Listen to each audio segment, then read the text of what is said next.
하나님께서 오늘 주신 말씀 창세기 1장 24절부터 31절까지의 말씀을 우리 한 절씩 교독하겠습니다. 제가 먼저 읽겠습니다. 창세기 1장 24절부터 31절까지 말씀입니다. 하나님이 이르시되 땅은 생물을 그 종류대로 내되 가축과 기는 것과 땅의 짐승을 종류대로 내라 하시니 그대로 되니라.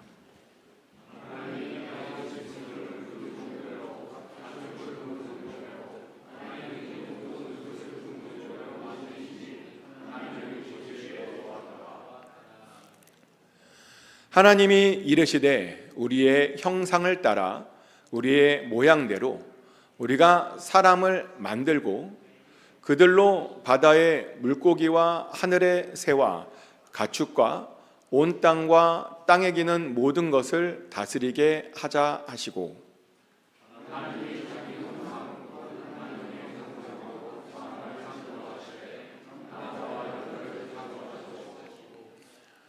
하나님이 그들에게 복을 주시며 하나님이 그들에게 이르시되 생육하고 번성하여 땅에 충만하라. 땅을 정복하라. 바다의 물고기와 하늘의 새와 땅에 움직이는 모든 생물을 다스리라 하시니라.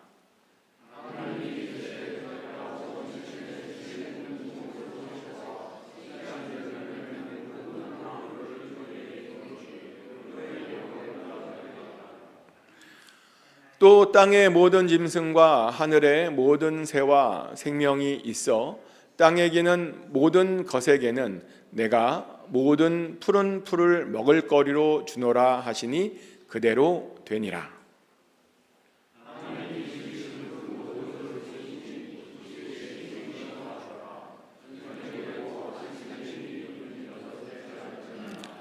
아멘. Please be seated. 하나님의 평안이 이 시간 여러분 심령 가운데 함께 하시기를 예수 그리스도 이름으로 축복합니다. 우리는 지난 몇 주간 요한계시록을 가지고 하나님의 말씀들을 나누었습니다. 그리고 이제 요한계시록을 우리가 나누면서 우리가 앞으로 가게 될 그 하나님의 나라에 대해서 우리가 많은 것들을 배웠습니다.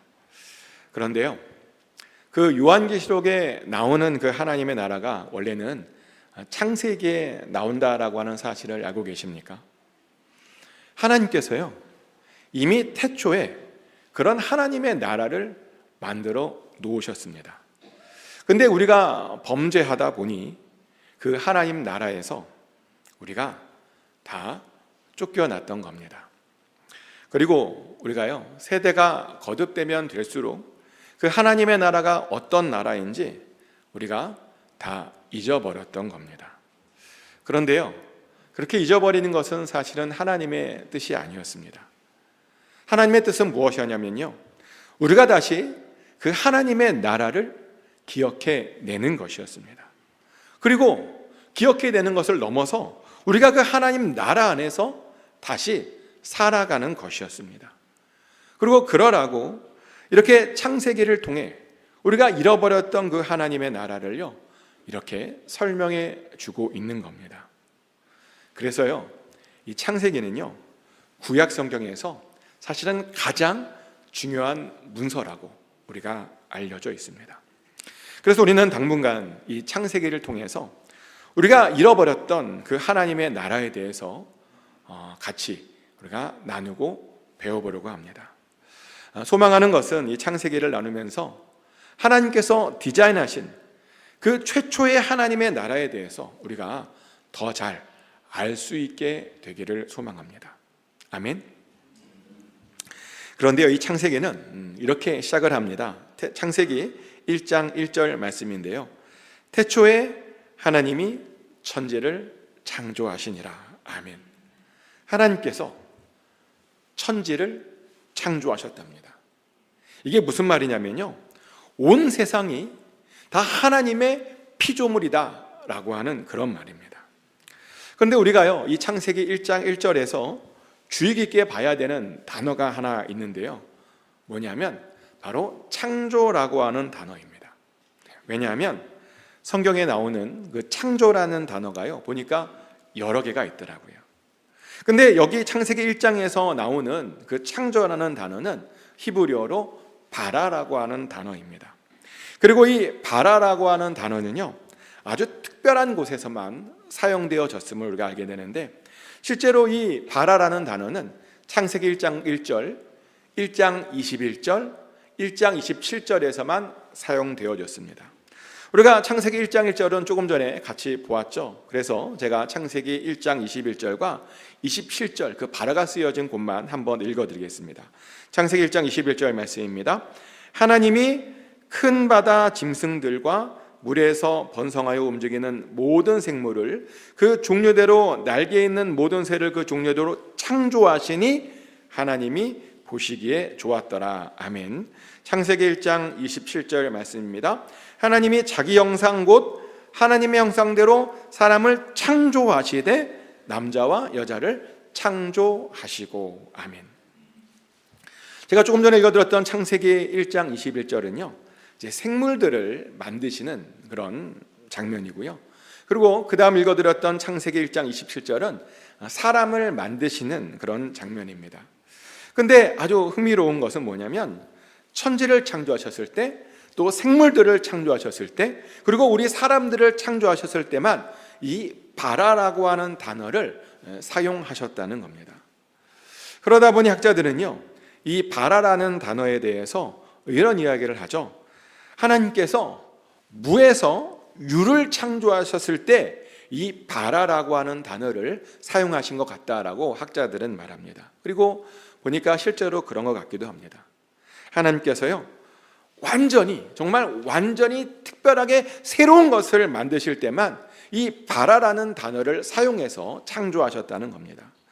그 반면에 있는 것들을 가지고 적당히 조절하시거나 아니면 뭔가를 구성하시거나 아니면 어떤 질서를 만드실 때는 이 바라라는 단어 대신에 이제 아사라고 하는 단어를 사용하시는 것을 보게 되는데요. 예를 들어서 우리가 이제 궁창을 만드실 때는 하나님께서 아사라는 단어를 사용하셨습니다.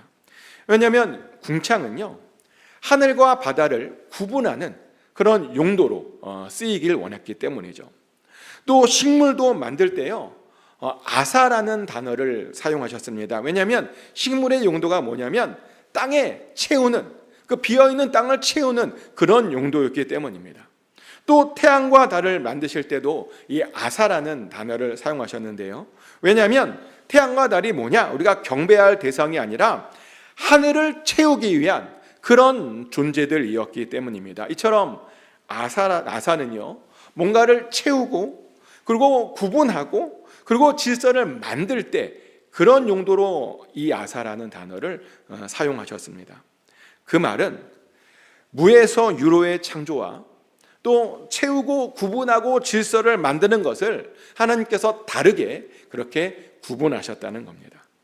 근데 여기서 중요한 것은 뭐냐면 우리들은요, 무에서 유로 창조되었다는 겁니다. 한마디로요, 우리 모두가요 아주 특별한 존재라는 겁니다. 아멘. 근데 이렇게 말씀드렸더니 어떤 분은 이런 질문을 해요. 어떤 질문이냐면, 아니 생물도 무에서 유로 창조된 것 아니냐고, 그러면 생물도 아주 정말 특별한 것 아니냐고 그렇게 말을 합니다. 물론 생물도요 무에서 유로 창조되었습니다. 그리고 그래서 그들도 특별한 것이 맞습니다.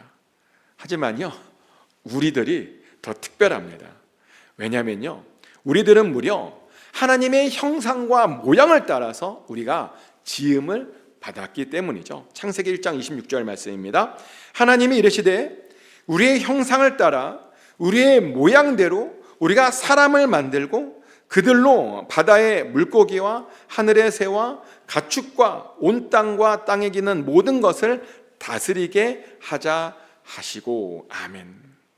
방금 읽어드린 말씀에 따르면 우리들은요 모두 하나님의 형상을 따라 또 하나님의 모양을 따라 우리가 지음을 받았다고 말합니다. 그래서 갑자기 궁금해지죠. 왜냐하면 여기서 도대체 말하는 이 하나님의 형상과 하나님의 모양은 도대체 뭘 말하는 것일까요? 우리 안에 뭘 이렇게 심어 놓으신 것일까요? 여기서 말하는 하나님의 형상이란 뭐냐 봤더니요, 하나님의 역할을 말한다고 알려져 있습니다. 그리고 여기서 말하는 모양이란 뭐냐면요, 하나님의 성품을 말하는 것이랍니다. 즉 하나님께서 우리를 창조하실 때 하나님의 역할과 하나님의 성품을 담아서 그것을 따라서 우리를 창조해 주셨다는 겁니다. 그러다 보니 우리들이 그렇게 다른 생물들과 많이 다르다는 것이죠. 우리들만이 할 수 있는 그런 특별한 일이 모두 있다는 겁니다. 예를 들어서요, 우리들만 하나님께 예배할 수 있는 겁니다. 또요, 우리들에게만 윤리와 도덕이라는 것이 있는 겁니다. 또요, 우리들에게만 사랑도 있는 겁니다. 사실 이것은요, 정말 어마어마한 차이입니다. 어떤 동물도요, 보니까요, 하나님께 예배하지 않더라고요. 또 어떤 동물도 윤리적이고 도덕적으로 살려고 하지 않습니다. 또한 어떤 동물도 우리들처럼 그렇게 사랑을 하지 않습니다. 우리들처럼 사랑하는 것이 뭐냐고요? 우리 인간들을 가만히 보니까요, 사랑에 눈이 멀면 그 사랑 때문에 어쩔 줄 몰라 합니다. 그 사랑 때문에요, 정말 몇 날 며칠을 가슴 아파하는 것이 우리 사람들입니다. 그러다가 그 사랑이 이루어지지 않으면 정말 상상병을 앓아서 끙끙 앓기도 하고요, 우리들이. 그리고 또 그 사랑이 이루어지면요, 그 사랑에 열광하고 굉장히 신나하고 되게 좋아라 합니다. 근데 보니까 동물들에게는 그런 모습이 없더라고요. 혹시 어떤 동물이 다른 어떤 동물을 사랑해서 어쩔 줄 몰라 하다가 상삭병에 걸려서 죽었다라고 하는 이야기 들어보셨습니까? 아마 못 들어보셨을 거예요. 왜냐하면 우리들만 사랑하는 거거든요. 우리들만 사랑에 목숨을 겁니다. 그런데요, 놀랍게도 바로 이렇게 사랑에 목숨을 거는 이 모습이 바로 우리 하나님 아버지의 모습이라는 겁니다. 실제로 우리 하나님께서 우리들을 얼마나 사랑하시는지요, 우리를 향한 그 사랑 때문에 정말 모든 것들을 우리들에게 다 내어주셨죠. 심지어 하나밖에 없는 그 아들마저도 우리들을 위해 내어주셨습니다. 보니까 하나님께서요, 아담과 하와의 그 타락에 얼마나 가슴이 아파하셨는지 모릅니다. 특별히 그들을 에덴 동산에서 내보내셨을 때는 너무나 가슴이 아파하셨고요. 근데 어쩔 수 없으셨죠. 왜냐하면 하나님에게는요, 악과 함께 할 수 없는 그런 속성이 있거든요. 그래서 하나님께서는요, 내보내시면서 바로 다시 우리와 함께할 그런 계획부터 세우시는 그런 모습을 봅니다. 자기 아들을 보내셔서 우리를 위해 죽게 하심으로 우리를 구원하시기로 그렇게 바로 작정하셨다는 겁니다. 보니까 하나님께서 우리들을 그 정도로 사랑하셨습니다. 그런데요, 보니까 하나님 아버지만 그렇게 사랑하신 것이 아니었습니다. 예수님도요, 우리들을 정말 진심으로 사랑해 주셨습니다. 그러다 보니까 당신의 백성들이 이렇게 어려움을 당하는 걸 보잖아요. 그러면 언제나 마음이 아파하셨습니다. 심지어는 정말 눈물도 정말 많이 흘리셨습니다. 누가복음 19장 41절에 그런 말이 나와요. 가까이 오사 성을 보시고 우시며. 아멘. 이게 예수님께서요, 지금 예루살렘 성으로 막 들어오는 장면인데요. 근데 예수님께서 예루살렘에 들어오시면서 갑자기 눈물을 막 펑펑 흘리시는 겁니다. 왜냐하면 예수님은 그 예루살렘 성의 그 미래를 너무나 잘 알고 계셨기 때문입니다. 정말 몇 년 있다가 로마 군대가 그 성에 들어올 것을 너무나 잘 알고 계셨습니다. 그래서 그 성에 있는, 그 예루살렘 성에 있는 사람들이요, 다 죽을 것을 예수님께서는 다 알고 계셨습니다. 그러다 보니 예수님께서는 당신도 이제 곧 죽으실 텐데 그거 신경 쓰지 않으시고 그 사람들이 불쌍하다고 그렇게 우셨다는 겁니다. 아무것도 모르고 뛰어노는 어린아이들이 너무너무 불쌍하답니다. 아무것도 모르고 평범하게 그냥 살고 있는 그들이 정말 너무너무 불쌍하다고 그렇게 말씀하신 겁니다. 이렇게 예수님께서도요, 사람들을 너무나 불쌍히 여겨주시고 사랑해 주셨습니다. 그런데 보니까 우리가 그런 예수님의 모습을 닮았습니다. 하나님께서 우리 안에 그런 사랑을 우리 안에다 심어두신 겁니다. 그래서 우리들은요, 서로 사랑하게 되어 있습니다. 더 정확히는요, 우리들이 사랑하지 않으면 안 되게 되어 있습니다. 하지만 사탄은 자꾸 우리들 보고요, 서로 미워하라고 부추기고 유혹합니다. 우리들을 보고 자꾸만 다른 사람들의 단점만 보라고 그렇게 말합니다. 그리고 그렇게 싸워야 되고 갈라지라고 그렇게 말합니다. 그런데요, 절대로 그런 유혹에 넘어가서는 절대로 안 됩니다. 하나님의 형상을 닮은 우리들은요, 하나님의 형상대로 하나님의 뜻대로 살아야 되는 겁니다. 그래서 반드시 서로 사랑해야 하는 것입니다. 서로 단점이 보여도 우리가 사랑해야 됩니다. 그리고요, 정말 끝까지 우리도 그렇게 서로 사랑해야 됩니다. 마치 하나님께서 우리들을 끝까지 사랑해 주셨던 것처럼 우리들도 그렇게 정말 끝까지 사랑해야 한다는 겁니다. 이처럼 우리 모두는요, 하나님의 형상과 하나님의 모양을 닮은 아주 특별한 존재들입니다. 그런데요, 하나님께서 왜 이렇게 우리들을 이렇게 특별하게 만들어 주셨는지 아십니까?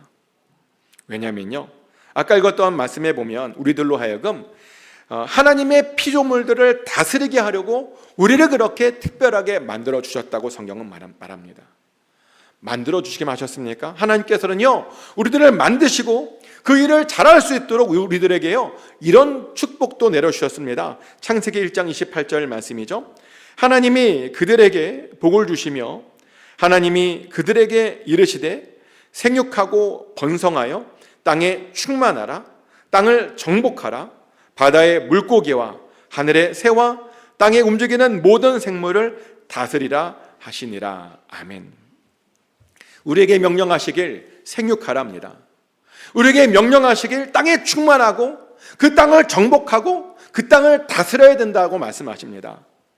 그러면 하나님께서 이런 복들을 그렇게 내려주셨습니다. 그리고 이것은 정말 아주 특별한 축복이었습니다. 왜냐하면 보니까요, 이런 축복을 다른 생물들은 보니까 못 받았어요. 우리만 받았습니다. 물론 하나님께서요, 다른 생물들에게도 나름 복을 내려주긴 했었어요. 창세기 1장 22절 말씀인데요, 하나님이 그들에게 복을 주시며 이르시되 생육하고 번성하여 여러 바닷물에 충만하라, 새들도 땅에 번성하라 하시니라. 아멘. 하나님께서 말씀하시기를 다른 생물들에게도요, 생육하고 번성하고 충만하라고 그렇게 복을 내려주셨는데 그냥 그것으로 그냥 끝이었습니다. 하지만 우리 인간들에게는요, 생육하고 번성하고 충만할 뿐만 아니라 뭐도 더 축복해 주셨냐면 땅을 정복해야 되고 생물을 다스려야 될 그런 복도 우리들에게 내려주셨다는 겁니다. 그런데 왜 우리들에게 그런 복을 내려주셨다고요? 하나님의 형상을 닮은 하나님의 대리인으로서 우리가 이 땅을 정복하고 정말 이 땅을 잘 다스리기를 원하셨기 때문입니다. 그러면 이 땅에 다시 한번 하나님의 나라가 이루어지기를 하나님께서 원하셨기 때문입니다. 그래서 우리는요, 이 하나님의 복을 따라서 우리 모두는 이 땅을 정복해야 됩니다. 우리 모두는 이 하나님의 명령을 따라서 이 세상을 정말 잘 다스려야 됩니다. 그런데요, 이렇게 말했더니 어떤 분이 또 이런 말을 해요. 재미있는 말인데, 이 말을 가만히 들어보니까 그럼 우리 모두가 농부가 되거나 정치인이 되어야 되는 것 아니냐라고 말씀하세요. 왠지 땅을 막 정복하고 막 세상을 다스리려면 왠지 농부나 정치인이 되어야 될 것 같다라는 그런 말씀을 하시더라고요. 아니요, 이 말은 그런 말이 아닙니다. 여기서 말하는 땅과 세상은요, 우리들이 매일 맞닥뜨리고 있는 그런 모든 것들을 말하는 겁니다. 우리가 살면서 마주치는 모든 것들, 그것들이 우리가 정복해야 할 땅이고요, 우리가 다스려야 할 그런 세상이라는 겁니다. 그래서 사실 우리는요, 굳이 어떤 농부나 어떤 정치인이 될 필요는 없다는 거죠. 근데 이렇게 말했더니 또 어떤 분은 여기에서 또 이런 질문을 해요. 되게 중요한 질문인데요.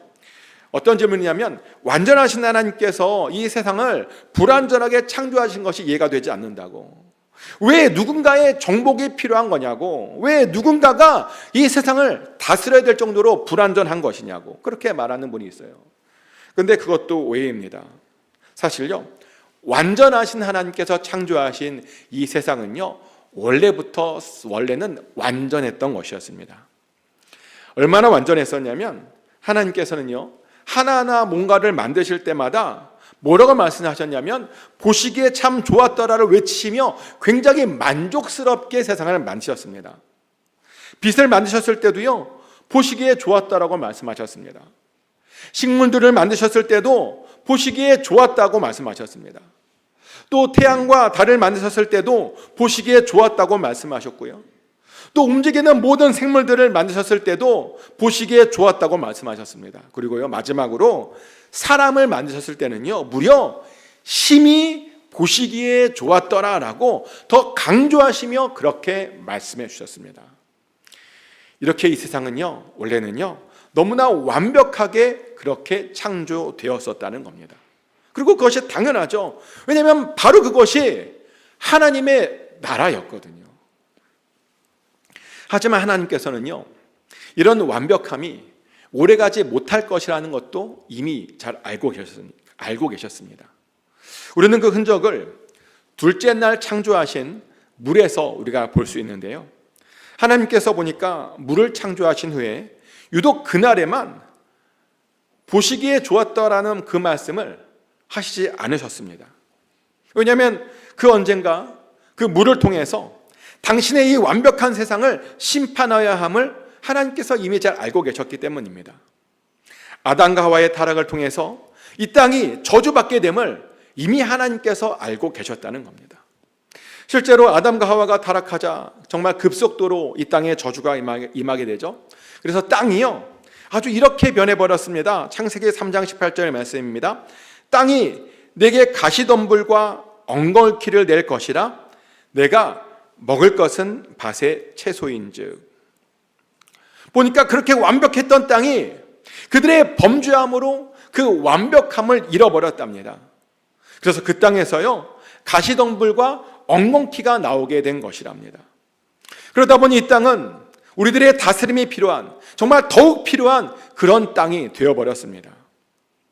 그런데요, 이 부분에서 또 많은 사람들이 이런 지적을 해요. 어떤 지적이냐면, 아니, 인간이 타락할 것과 그 타락이 이 세상을 망쳐놓을 걸 알았다면 하나님께서 처음부터 인간을 만들어 놓지 않는 것이 맞는 것 아니냐고. 그럼 이 사람들이 없었을 테니 이 세상이 망가지지 않았을 것이라고. 그러면 이 세상을 누군가가 다스릴 필요도 없었을 것이라고. 근데 왜 하나님께서는 그 인간을 만들어 놓고 이 세상을 망쳐버리게 했느냐고. 그리고 또 왜 인간으로 하여금 이 세상을 또 다스리게 하는 거냐고.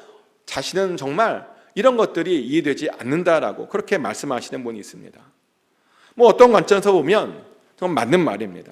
정말 처음부터요, 인간을 만들지 않았더라면 인간이 타락할 일도 없었겠죠. 그리고 그러면 이 세상이 이렇게 잘못될 일도 사실은 없었을 것이 맞습니다.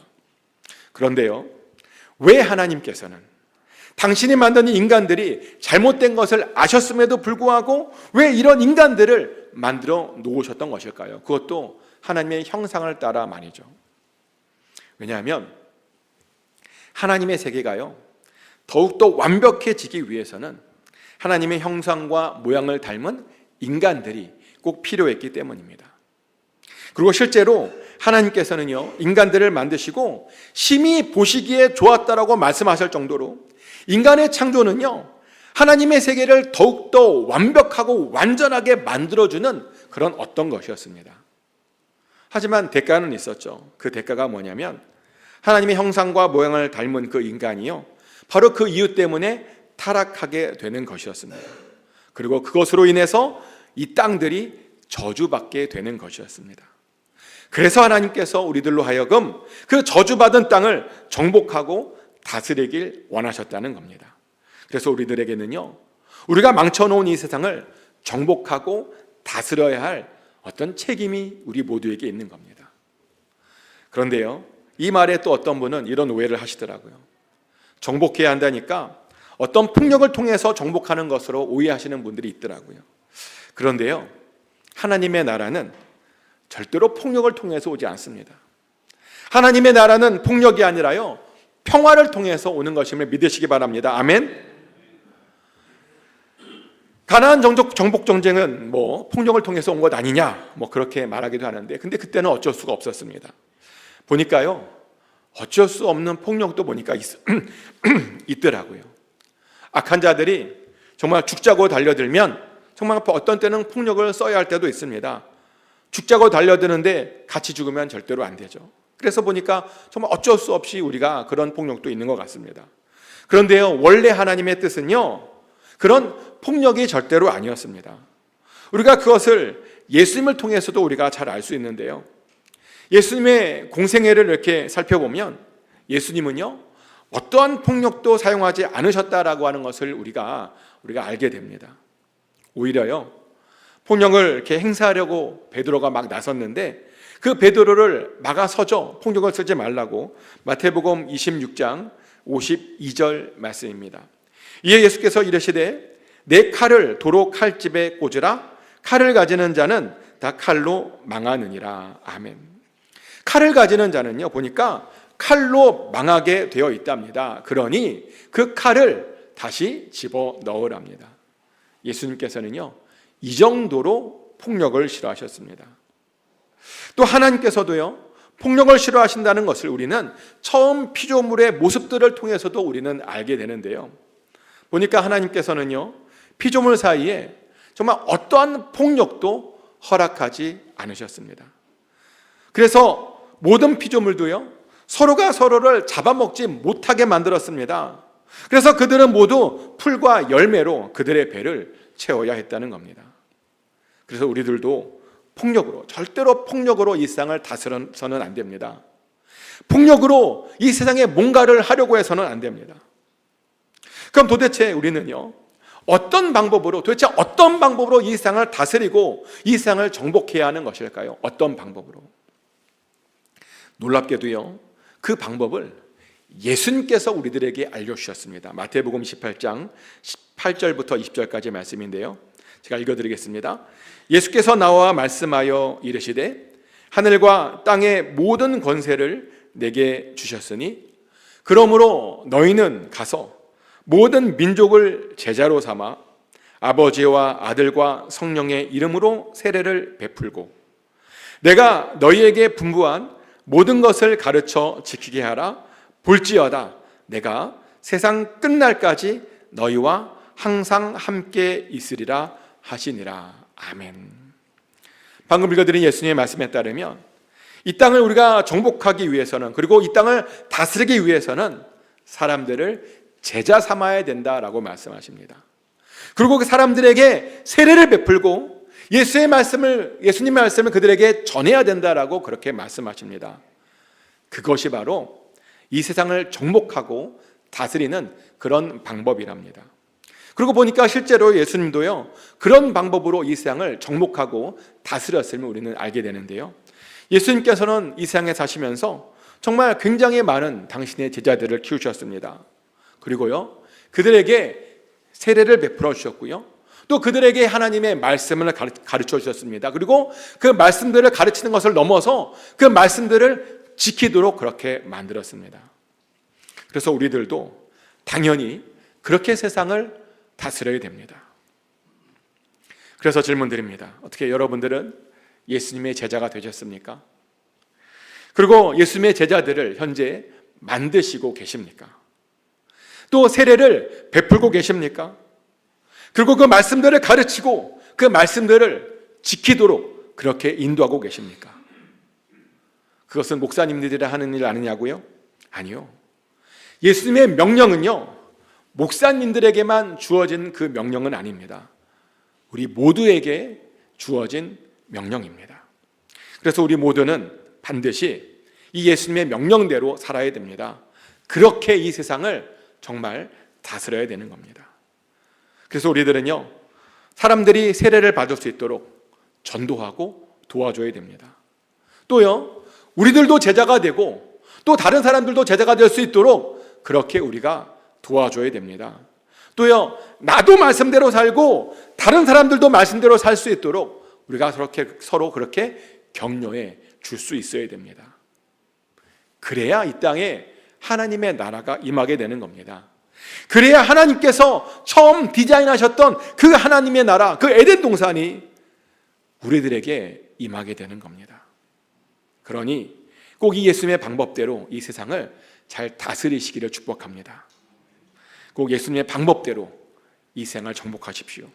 그래서 여러분 주변에 하나님의 나라가 오게 하십시오. 그래서 정말 하나님께서 만드신 그 하나님의 나라에서 우리 모두가 다 함께 거하게 되기를 예수 그리스도 이름으로 축복합니다.